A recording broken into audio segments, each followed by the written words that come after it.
It doesn't actually say that anything bad happened. Alright.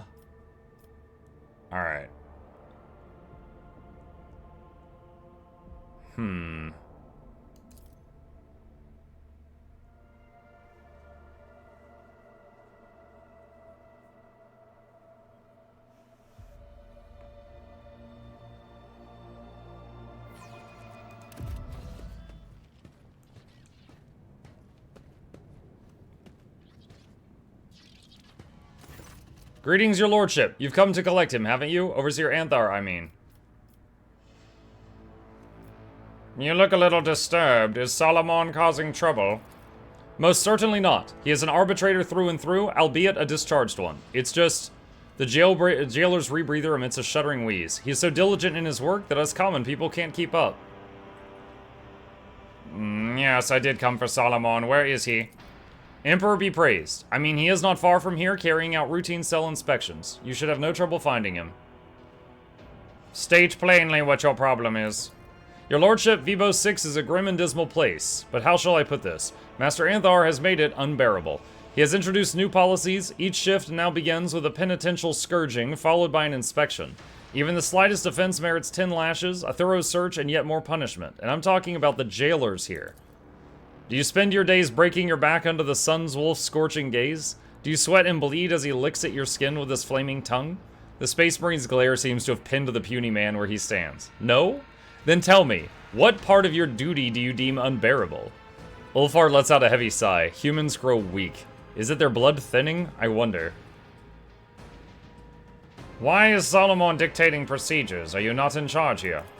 I am in charge of this sector, or was in charge anyway. The head of the colony said that now that we have an ex-arbitrator, we should heed his wisdom and learn from it. Called us planetoid-dwelling dust-gorgers too, but that is besides the point. Are you saying the colony has become less functional? Quite the opposite. We have never enjoyed such strict discipline. Except people are dying a bit too quickly, on both sides of the bars, I mean. Your lordship, there have been several attempts on Master Anthar's life. The hate has grown stronger than fear. Take him away from here, I beg you. Please take him away. Hang on. Got something on my microphone here. I need to see Solomon immediately. Emperor bless you. End dialogue. Okay. The ordinance entitled Anthar's Edict Amendment 12 Anthar's Edict contains a minute, what is this? A minute-by-minute schedule of each prisoner's duties and a detailed system of punishments for them. At the bottom is a seal with the inscription approved by the colony governor.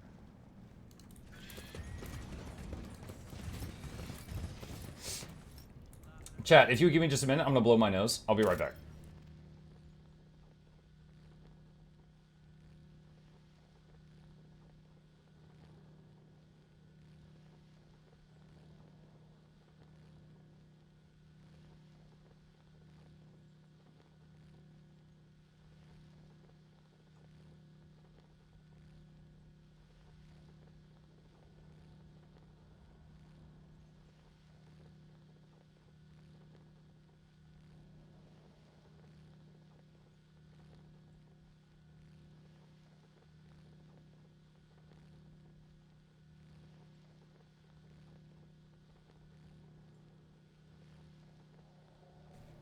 Okay, we back.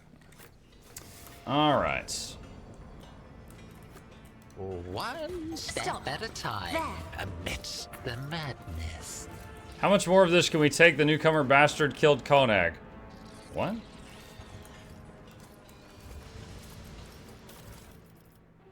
Shield bearer's boots. The wearer can use assault onslaught twice per turn. Arbitrator dashes through allies and enemies in a straight line for 5 cells without provoking an attack of opportunity. Each enemy they dash through must make an agi resistance test or fall prone.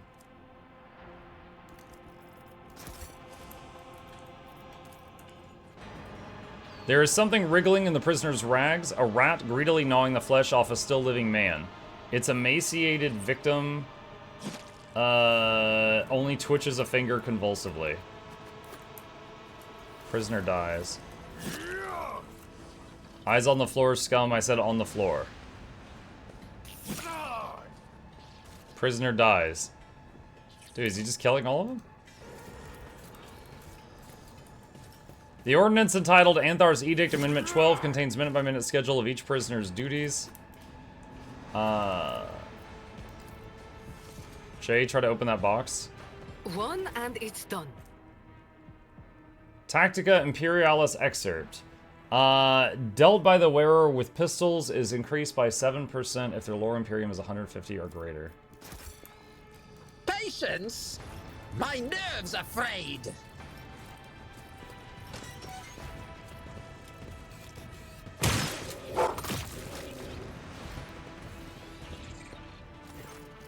What the? It doesn't matter, you're already dead.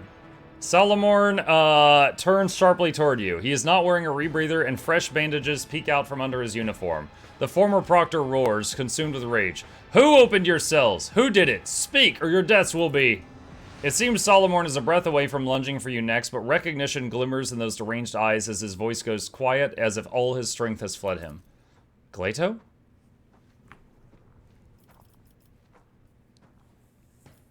What happened here?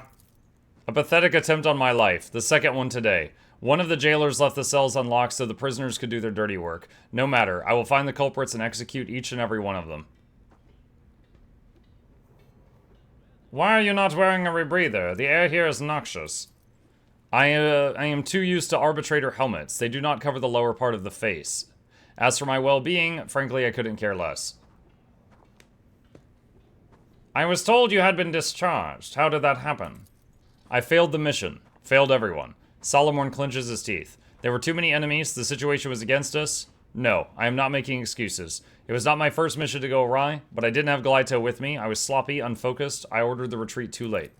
I managed to drag one of the arbitrators to the infirmary. The man died of his wounds. Bottom line, the objective was not accomplished. 10 arbitrators were lost, and their commander was somehow left alive. Like a coward, I hoped to be executed, but the marshal sent me to rot on Phoebos 6 instead, and he was right to do so. Come, I have already submitted a petition to have you reinstated. No, stop. I can't leave. I'm guilty.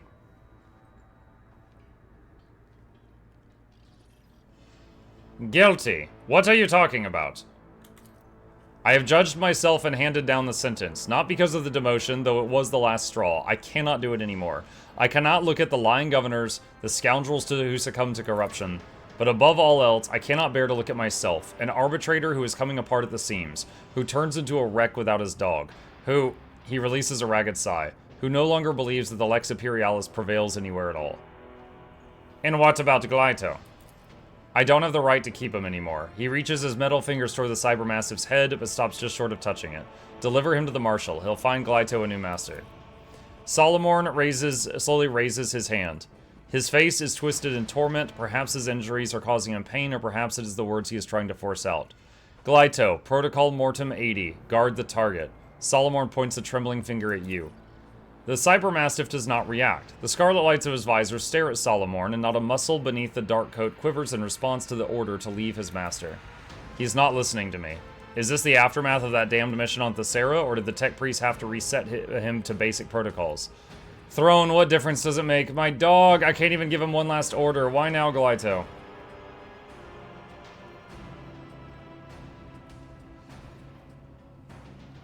Glaito has protected you from the convict. Is that not enough for you? We used to act as one, but not anymore. The last remnants of my composure are gone. Look at me. I'm a human scrap, not an arbitrator, just an appendage to a cybermastiff. And what is the sentence? I will serve on Phoebos 6 until either the world itself or its inhabitants end my existence.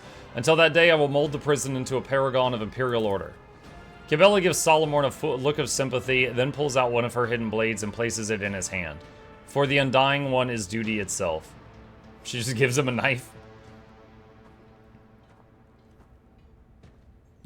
Why is kill Salamorn an option? You do realize you're talking about a half-servitor, a tool. There is no meaningness in him, no fickleness. Tell me I'm mad, but he's my dog, and without him I lose all reason.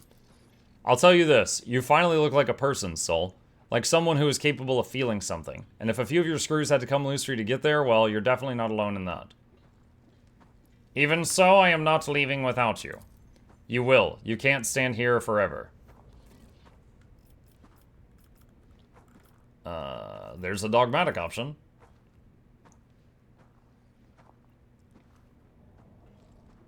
Dogmatic. The Emperor laid this burden upon us in the certainty that we were equal to it. Now you are doubting yourself, but not the Lex Imperialis. Tell me, am I right? Stubbornly looking at you, he says through gritted teeth, humans may be imperfect, but his law is not. Dogmatic +5.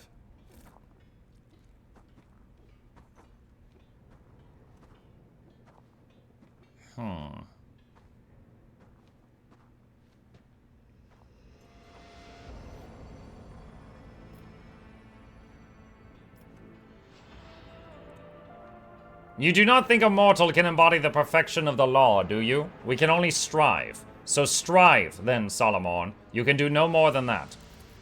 Solomon closes his eyes as if in prayer. Only the God Emperor is perfect and can interpret the spirit of the law. We follow the letter of it as his faithful servants. Think of the heretics you have destroyed. Do you not feel righteous anger, knowing that other transgressors will escape your justice? I do. I feel the weight of sentences undelivered, of duty unfulfilled. The Emperor protects you, despite our enemies' machinations. That means your service is still of use to him. Too many times has he diverted a bullet meant for me. Too many. Metal fingers close around Glyto's collar. You have convinced me. To the void of Phobos 6. My place is not here. I am ready to serve once more. I will head to the ship at once. If you need anything, you can find me at my usual post on the bridge. Okay. What is this? The wearer can use ranged weapons in melee range. The wearer's ranged attacks against adjacent targets gain 9% critical hit chance. Is that an upgrade for him?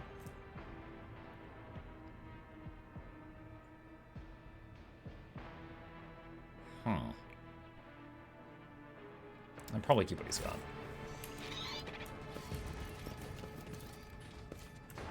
The wall which was destroyed in the Drakari attack has been partially rebuilt. A bold hand has left an inconspicuous message. What?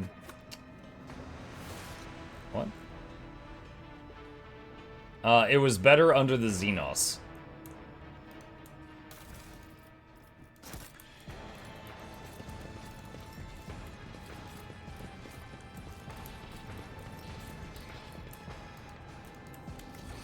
I think we got everything. Curiosity sings in my veins. Let's see. Cass leveled up. Exemplar. What do we got? Awareness.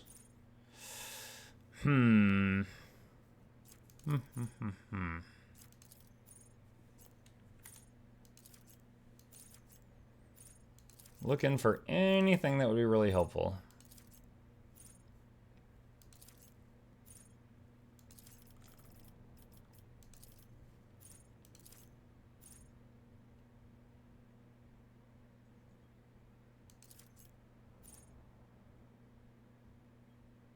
Extermination.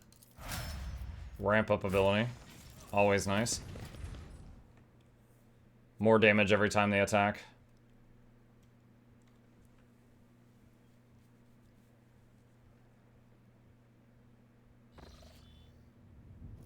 Alright, let's go back to the bridge. So we need to talk to, I think, Abelard and Solomon both.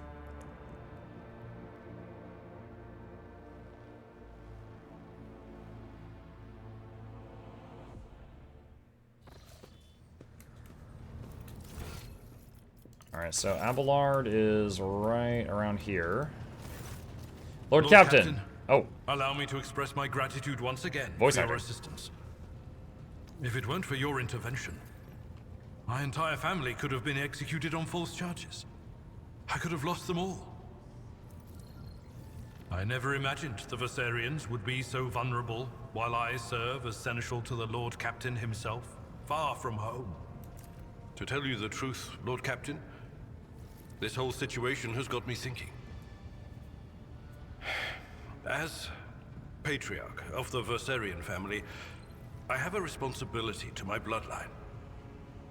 Yes, it is my duty to serve as seneschal to the rogue trader, and I have no intention of relinquishing that role, if you find my service as satisfactory as did Lady Theodora. However, If I could be more involved in my family's affairs and still serve the von Valancius dynasty.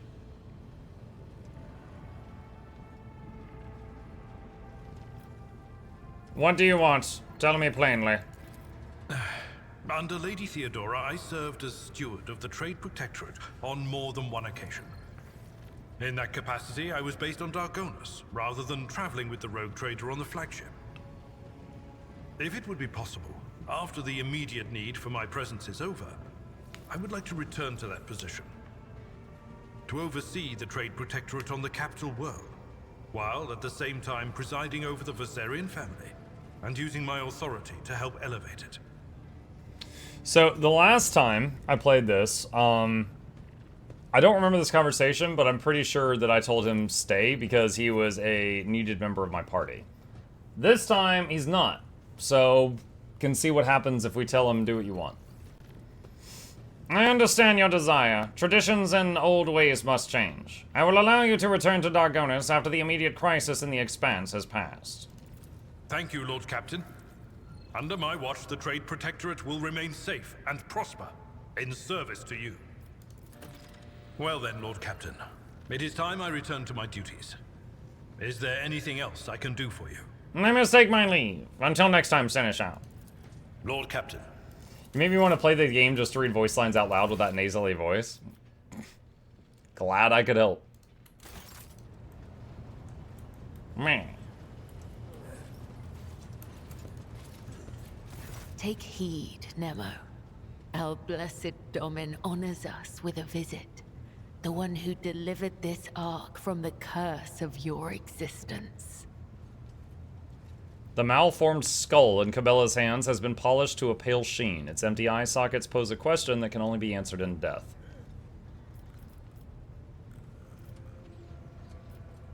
It was a trying time for you in Kamara, but you're home now back on the ship. How are you holding up?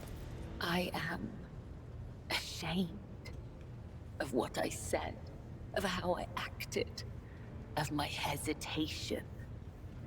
Now that I can see the stars through the portholes again, feel anew the ship's beating heart, once more breathe the bitter air of the lower decks, my mind has become clear. I am Kibela, servant of the undying Emperor. I am your blade and your shield, and thus it shall be, now and forever. Thus I will be. Okay. May the Who was the other one? Oh, Solomorn.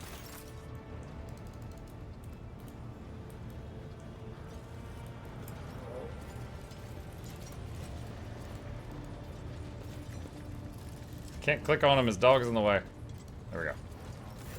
Greetings, Rogue Trader. I would like to report that Glato and I have finished our initial inspection of the upper decks. The list of infractions ended up being 5 pages shorter than expected. I'm beginning to worry that a servant of the Lex might have little to occupy himself with aboard your ship. 5 pages shorter. We should discuss your return from Phoebos 6. Yes, I've been looking for a chance to have this conversation. I must tell you something about my past, so that we might consider the matter closed. If you agree to hear me out, that is. Just saw the new video, banger as always. Oh my god. What do you wish to tell me? It's about what really pushed me into the pit of anger.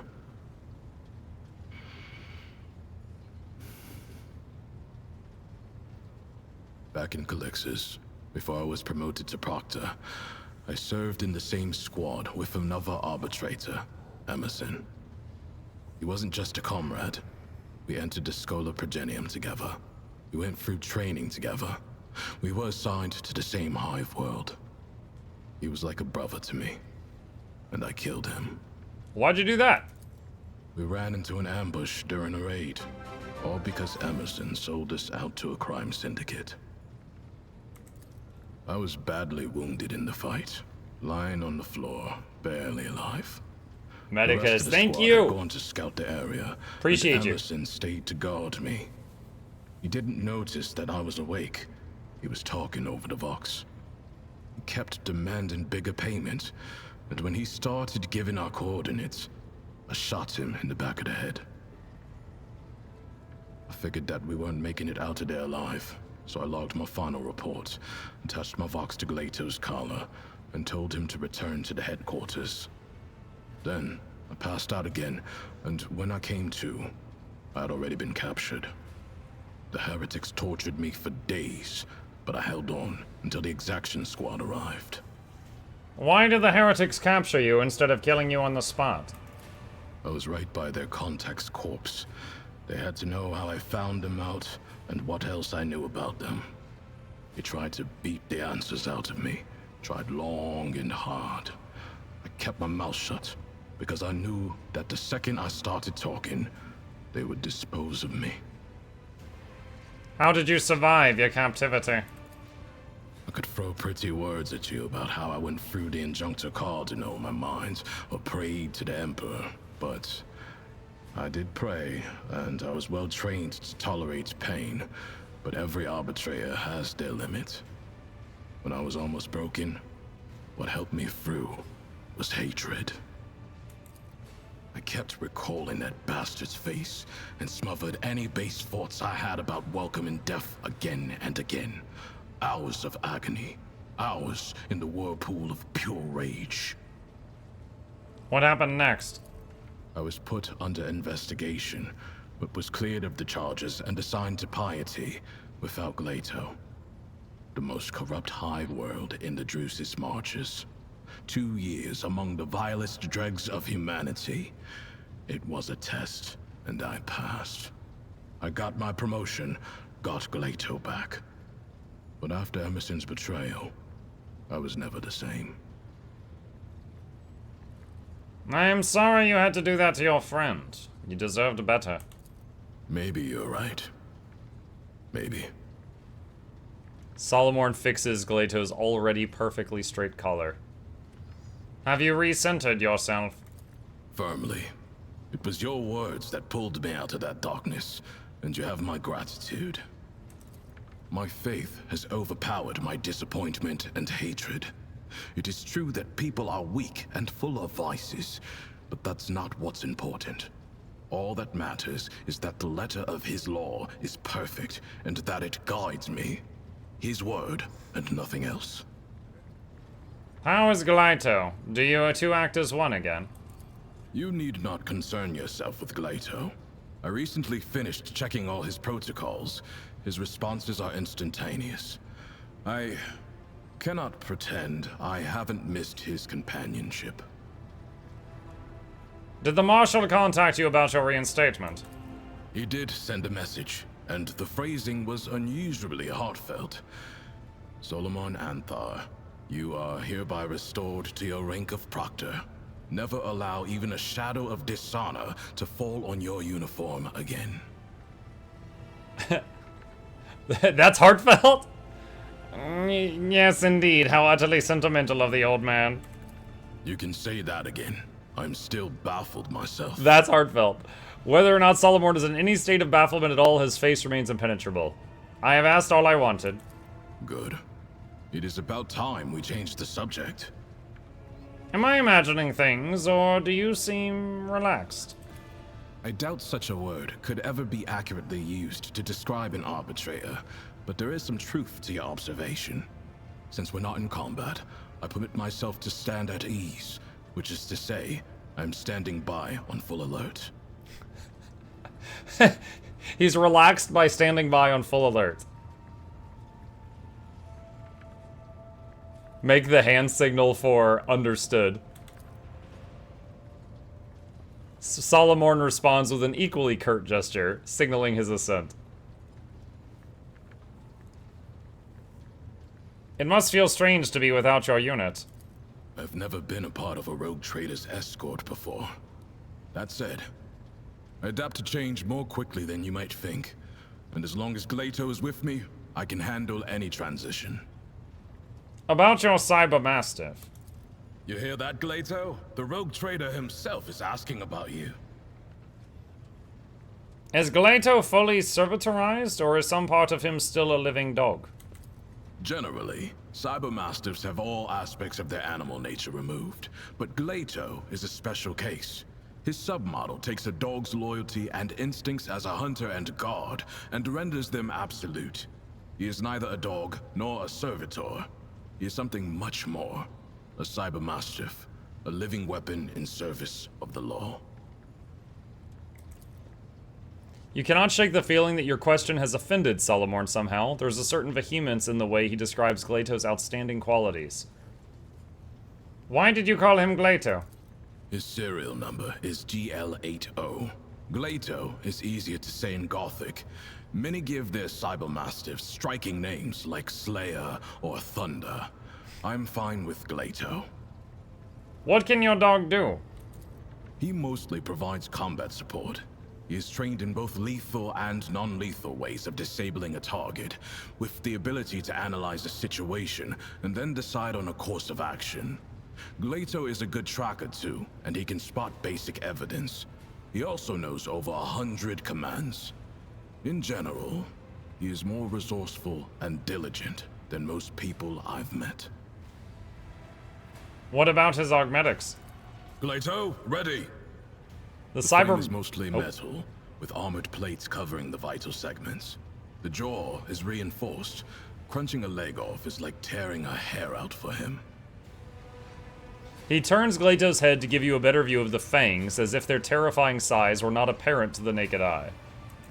I don't even know a tenth of all the things Glato is fitted with, but it's an impressive list to be sure. Take the sensors in his nose for one. A cybermastiff is like an odor analysis laboratory. Alright, that's that. Glato, attention. What commands does he know? They range from kill and guard and the like, to more complex guard and patrol protocols. A protocol is a combination of behavioral patterns, which the cybermastiff follows according to the present situation.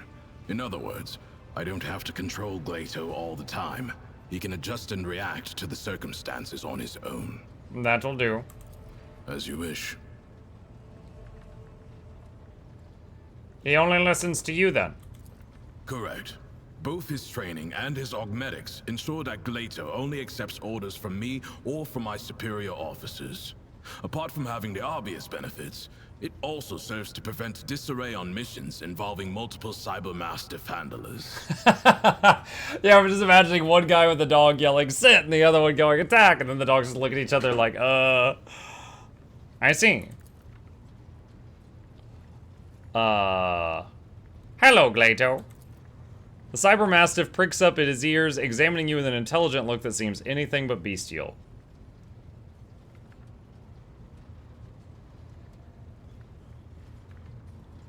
Does Glato have a favorite type of training or some other pastime of choice? Sometimes I let him play with heretics' corpses. That was a joke. Oh. If you're asking about entertainment, that concept does not really apply to an Arbiti's dog. But I like to imagine that Glato is enthusiastic about training with me, that he enjoys running long distances at my side, and during target practice, he always seems eager to hear me give the attack order. Persuasion 100%. That can't be all of it, can it? Fine. Let me satisfy your curiosity. I do have a special exercise that helps to sharpen Glato's hunting instincts. I take a few ammo casings and hide them in hard-to-reach places. One time, after a raid on a manufactorum, I gave him a whole abandoned workshop to run around in, but I also played a trick on him by throwing one casing onto a ceiling beam. Then it was Glato's turn to play tricks. He waited under the beam until I walked up to him, then he jumped onto my shoulders and climbed to the top. He cut my temple open with his claw and almost broke my clavicle, but he got the casing. I think you and Glato could have your own training ground. I will order a space be prepared in one of the compartments and have it outfitted with everything you need. The equipment needs to be sturdy. Glato is unstoppable when he's not holding back. Thank you. I was gonna say, you just immediately like, going into the design phase. It's just show some gratitude. Serve with honor and duty, Clayton.